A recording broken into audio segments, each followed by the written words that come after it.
Hello दोस्तों, आज हम लोग को एक्सप्लेन करने वाला I am getting to my two girl I hate in my class episode 2 let's start. Last episode खत्म हुआ था, वहीं से स्टार्ट होता है। अकाने बोल रहे होते तुम किसी को भी हमारी शादी के बारे में नहीं बताओगे। आई तो ठीक है कि क्लास के अंदर आ जाते हैं वो दोनों। उसका दिमाग आके अकाने से बात करने लगती है। साई तो अपने टेबल पे आके बैठ जाता है और तभी वहाँ पे शीशे ही आ जाती है। तो शीशे को देख के बहुत चौंक जाता है और बोलते तुम यहाँ क्या कर रही हो। ये फिर उसको सूंघने लगती है और बोलती है आपके वहाँ से तो लड़कियों की स्मेल आ रही है। एजुकेशन की काफ़ी ज़्यादा शौक हो जाता है, बोलता है तुम ये क्या बकवास कर रही हो। एक सहितो के गले पे काट लेती है। सहितो हैरान हो जाता है, बोलता है तुम ये क्या कर रही हो। ईशा ही बोलती है कि भैया आपने शादी कर ली है ना, और आप ग्रैंडपा के न्यू हाउस में भी है और शायद से आप पहले से शादी की है ना तुमने भैया। उनके सहितो के पैरों से जमीन खिसक जाती है और वो शीशे का मुंह बंद करके उसको ऊपर ले आता है। ये कहती है मैं अपना मुंह बंद नहीं करूंगी। आपने अपनी शादी से पहले मुझे कुछ भी नहीं बताया। अगर आप चाहते हो कि मैं अपना मुंह बंद करूँ तो आपको मुझे कुछ देना होगा। वो पूछता है तुम्हें क्या चाहिए जल्दी बताओ मुझे। चीज़ें सोचने लगते हो, वो सोच नहीं पा रही होती है क्या चाहिए और शायद बोलती है आप मेरे हाथ पे हाथ रखो। लिसन में साई तो कह रहा होता है मुझे फिजिकल एजुकेशन के बाद काफ़ी ज़्यादा नींद आती है। और फिर अकाने आके कहती है तुमने ये क्या किया। बोलता है मैंने क्या कर दिया। उन्होंने सारा फिजिकल एजुकेशन का सामान बाहर ही छोड़ दिया और उसको वेयर हाउस में भी नहीं रखा। फिर वो दोनों वापस झगड़ने लगते हैं, वो काफ़ी देर झगड़ रहे होते हैं। सारे बच्चे बोल रहे होते हैं ये दोनों हमेशा लड़ते रहते हैं और ये कभी बोर नहीं होते लड़ने से। वही तो बोलता है कि ये लोग किसके बारे में बात कर रहे थे जैसे। ये बोलती है कि तुम दोनों हमेशा झगड़ते रहते हो, इस वजह से तुम दोनों झगड़ते रहते हो, इससे उन सबको लगता है कि तुम दोनों एक मैरिड कपल हो। आने बोलती है हम दोनों कोई मैरिड कपल नहीं है। आने साहित्य को बुलाती है और बोलती है इतना सारा जूस फ्रिज में क्या कर रहा है। ये तो बोलता है ये सारा जूस मैंने खरीदा है, ये वेजिटेबल फ्रूट्स के जूस है, इनमें काफ़ी ज़्यादा प्रोटीन होता है, तो इसे पीने से हेल्दी फील भी होगा। इसमें इनफ न्यूट्रिशन नहीं है बिल्कुल भी, इसलिए मैंने इतने सारे कप नूडल्स खरीद के रखे हुए हैं। देख के अकाने काफ़ी ज़्यादा ही शौक हो जाती है, इससे कोई प्रोटीन नहीं मिलेगा। इस वजह से मैंने प्रोटीन पाउडर भी खरीदा है। वेजिटेबल जूस लेता हूँ और उसके अंदर प्रोटीन मिलाता हूँ, टिंडिंग मिलाता हूँ और फिर उसको शेक करने लगता है और पूछता है तुम पियोगी क्या। बोलती है कि तुम सिर्फ कप नूडल और जूस पे जीना चाहते हो पूरे मन। बोलता है इन सबको बनाना काफ़ी ज़्यादा आसान है इसलिए। मैंने बोलती तुम्हें तो खाना बनाने का मतलब भी नहीं पता। तो बोलता है मुझे पता है, ये ड्रिंक पी के देखो। बोलती मेरे को बिल्कुल भी ज़हर नहीं पीना ये। वही तो बोलता है अगर तुमने इसको पी लिया तो तुम्हें समझ में आ जाएगा स्वाद किसको कहते हैं। बोलती है ये तो काफ़ी ज़्यादा खतरनाक है, अगर इसको इतना पीता रहा कुछ समय तक तो ये मर जाएगा, विधवा हो जाऊँगी अगर ये मर गया तो। ये कि आज मैं खाना बना के तुम्हें खिलवाऊँगी। हो जाती है और खाना बनाना चालू कर देती है। मैं सोच रही होती है मैं टेस्टी खाना बनाऊँगी कि साई तो मेरी तारीफ़ करते-करते थकेगा नहीं बिल्कुल भी। या फिर मान लेगा कि मैं काफ़ी ज़्यादा अच्छा खाना बनाती हूँ और मेरी तारीफ़ करता रहेगा। खाने को इतना ज़्यादा हँसते हुए देख के साई तो बहुत ज़्यादा ही डर जाता है। सोच रहा होता है इसने शायद से खाने में ज़हर तो नहीं मिला दिया मेरे को मारने के लिए। देखिए ये मेरे लिए शायद से आज का लास्ट खाना हो सकता है ज़िंदगी का। खाना खाने के लिए बैठ जाता है और अकाने बोलते हैं तुम खाना तो खाओ। और साई तो काफ़ी ज़्यादा डरा हुआ होता है और सो बोल रहा होता है कुछ मिला तो नहीं होगा ना। मैं बोलती है जल्दी से इसको खाओ और उसके बाद वो खाता है। आने बहुत ज़्यादा खुश होती है कि उसको तारीफ़ मिलने वाली है। उसके बाद साहित्य को अपना कुछ डार्क सा पास्ट याद आ जाता है। बोलता है ये तो खाना एकदम बिल्कुल नॉर्मल सा है। ये सुन के उसको बहुत ज़्यादा बुरा लगता है और वो साहित्य की प्लेट छीन लेती है। ये तुम्हें नहीं पसंद तो तुम मत खाओ, मैं खा लूँगी। बोलता है मैंने ऐसा नहीं बोला ये खाना बकवास बना है। बोलता मैं तो खाऊँगा और वो खाने लगता है और वो दोनों जब भी झगड़ रहे होते हैं खत्म करने का है तो उसको थैंक यू कहता है। अरे बोलती है तुम बहुत ज़्यादा बुरे हो, तुमने अकेला ही सारा खा लिया, मेरे लिए तो कुछ बचा भी नहीं। भाई तो सो रहा था और अगले सीन में अकाने उसको बुला रही होती है। इनके साथ सोते हुए सपने में देख रहा होता है। सुबह वो अकाने का हाथ खींच लेता है और वो दोनों बहुत ज़्यादा क्लोज आ जाते हैं। ये अकाने कि तुम्हारी इतनी हिम्मत कैसे हुई मुझे ऐसे खींचने की। ये देख के काफ़ी ज़्यादा शॉक हो जाता है और उसको बाद में सॉरी कहता है उस बात के लिए। तुम मुझे सुबह-सुबह क्यों बुलाने के लिए आई हो?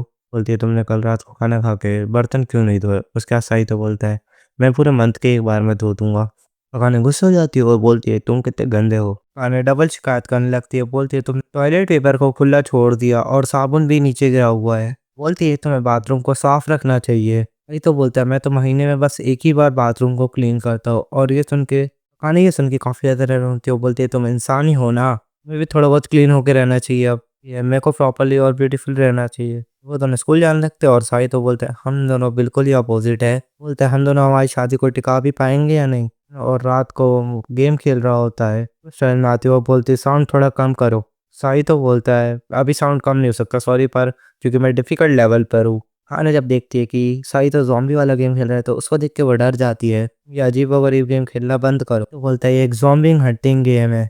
मैं बहुत ज़्यादा डिफिकल्ट लेवल पे और तुम थोड़ा शांत रहो। थोड़ा-सा ही बचा हुआ है। बोलता है मैं अब फिर जीत जाऊँगा। तो बोलता है तुम ऐसा नहीं कर सकती हो। दोनों गेम के लिए झगड़ने लगते हैं और तभी कोई घंटी बजाता है। गेट खोलने के लिए चल जाती है और साई तो वहीं गिर जाता है और गेम का ब्लॉक निकल जाता है। उससे साई तो बहुत ज़्यादा निराश हो जाता है। अकाने आके बोलती है साई तो तुम्हारा घर का बाकी सामान आया है। मैं साइतो के रूप में दिखाता है जिसमें साइतो बिल्कुल भी खुश नहीं था। मन में बोल रहा होता है मेरे पास तो मेरा पहले से सामान है, ये सामान मेरे को नहीं चाहिए। ये बाथटब में जाने लगता है। साइतो देखता है कि अकाने बिना कपड़ों के नहा रही होती है। नहीं तो ये देख के एकदम अचानक से बाहर आ जाता है। बोलता है ये इस टाइम पे क्यों ना आ रही हो। उसको याद आता है कि अकाने ने उसको बिल्कुल भी नोटिस नहीं किया। इसका मतलब वो चुपचाप बैठी हुई थी, हमेशा मुझसे लड़ती रहती है। तो को लगता है कि अकाने मर चुकी है।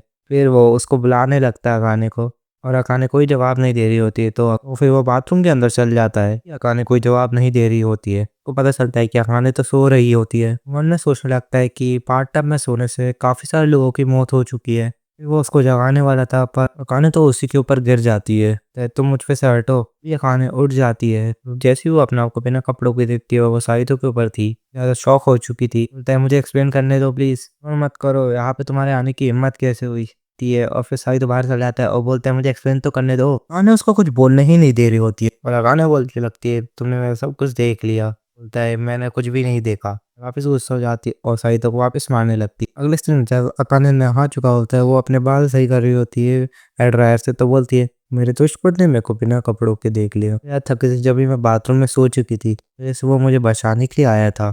गलत समझ लिया उसको। फिर रूम में सोने के लिए चले जाती है और फिर साइतो से कहती है मैं बोलती है मुझे तुमसे कुछ बात करनी है उस बात के बारे में। ये तो बोलता है अब मेरे को सोना है। नहीं सुनना है तो तुम सो जाओ। और फिर साइतो सो ही जाता है। रियलाइज होता है कि उसने फिर से गलती कर दी है। इस दिन में जब अकाने स्कूल में थी और वो काफी ज्यादा उदास थी, हिमायत उसके पास आती है। बोलती है कि तुम्हें क्या हुआ अकाने। और उसके बाद अकाने रोने लगती है। वहां पे बाद उससे मदद मांगने लगती है। मेरे एक दोस्त के मेरा बहुत बड़ा झगड़ा हो गया, को अपना दोस्त वापस बनाना चाहती हो तो कुछ आइडिया है तुम्हारे पास। अरे बोलती है कि तुम साइतो के बारे में बात कर रही हो। ये सुन के अकाने काफी ज्यादा शर्मा जाती है। ऐसा नहीं है। और हमारी बोलती है अच्छा तो फिर तुम्हें उसको हक करना चाहिए। मैं बोलती है मैं ऐसा नहीं कर सकती। फिर हमारी बोलती है ये तुम उससे सीधे जाके बात करो, बात करने से सारी बातें सही हो जाएगी तुम्हारी। दूसरी तरफ साहित्य को देखते हो जो काफी ज्यादा उदास बैठा हुआ होता है। यही बोलती है भाई आपका भूख नहीं लगी है कि आपके साथ कुछ हुआ है। बोलता है कि अब मुझे उस घर में रहने का मन नहीं कर रहा। बोलता है नर्क में रहना और उसके साथ रहना एकदम एक बराबर है। शीशी बोलती है कि तुम डिवोर्स क्यों नहीं लेते भैया। तो बोलता है मैंने ऐसा किया तो दादाजी सारी जायदाद उस आवारा कुत्ते के नाम कर देंगे। ये बोलती है कि मैं आपका ऐसे उदास नहीं सकता भैया। डिवोर्स लेना नहीं चाहते तो आपको उसके साथ खुश रहना होगा भैया। भाई तो बोलता है ऐसा भी बिल्कुल नहीं होने वाला। और बोलते हैं हम दोनों बिल्कुल ही अपोजिट है। और शीशे ही बोलती है साइतो को समझाने लगती है कि ह्यूमंस भी एक तरह के जानवर जैसे ही होते हैं। आपको उनसे अच्छे से बात करनी चाहिए और उनके साथ रहने खुश रहने की कोशिश करनी चाहिए जिससे वो आपके साथ खुश रहे। क्या साइतो बोलता है हाँ तुमने सही कहा शीशे। जब साइतो घर जाता है तो आने बहुत गुस्से में होती है। को देख के साइतो डर जाता है। बोलता है मैंने अब क्या कर दिया। आने उसके कपड़े पकड़ के बोलती है मुझे तुमसे कुछ बात करनी है। साइतो बोलता है कि तुम्हें मुझसे डिवोर्स चाहिए क्या। काने बोलती है नहीं। और बोलती है मैं चाहती हूँ कि हम अपनी शादी टिकाने के लिए पहले कुछ बात कर लेते। तो बोलता है मैं भी तुमसे कुछ इसी बारे में बात करना चाहता था। अगले ही पल वो दोनों एक साथ बैठते और बात करना शुरू करते। मैं बोलती मुझे तुम्हारे साथ रहना बिल्कुल भी पसंद नहीं। जब भी हमें इस जगह को कंफर्टेबल बनाना होगा। ये तो बोलता है तुमने बिल्कुल सही कहा। आई तो बोलता है मैं भी इस हेल में नहीं रह पा रहा हूँ। और फिर अकाने बोलती तुम हेल किससे कह रहे हो।